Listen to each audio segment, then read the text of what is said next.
जन्मास यावे परी एकदा तरी शिर्डीस पायी चालत जावे आणि जीवन व्यसनमुक्त असावे या दिंडीच्या घोषवाक्याने संस्थापक गणेश राजाराम पालेकर यांनी सिद्धी साई दिंडीची 1985 साली स्थापना केली।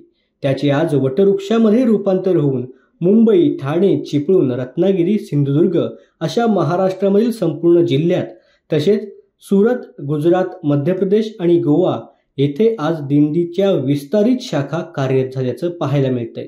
प्रतिवर्षी जानेवारी महिन्यात दिंडीत जवळपास 1,500 साई भक्त मुंबई ते शिर्डी असा पालखीसह पदयात्रा सोहळ्यात सहभागी होत असतात।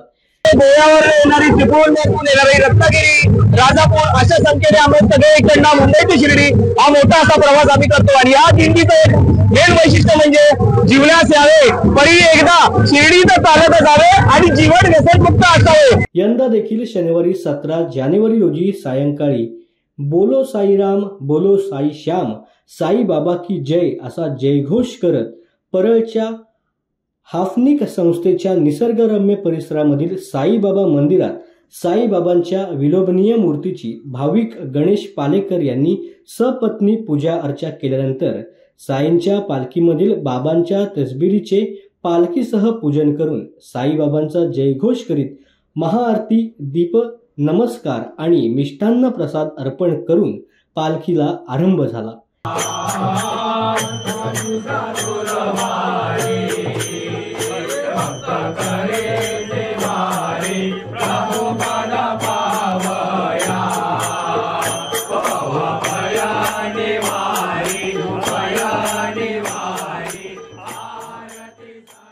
या पालखी दिंडीमध्ये खास करून भारताच्या वर्तमान आणि भावी पिढीला व्यसनापासून अलिप्त राहावे, नशा आणि व्यसनाला नाही म्हणायला शिका, आपल्या जीवनात व्यसन नकोच असा ठाम संदेश देण्यासाठी विशेष चित्ररथाची निर्मिती केल्याचं देखील पाहायला मिळालं।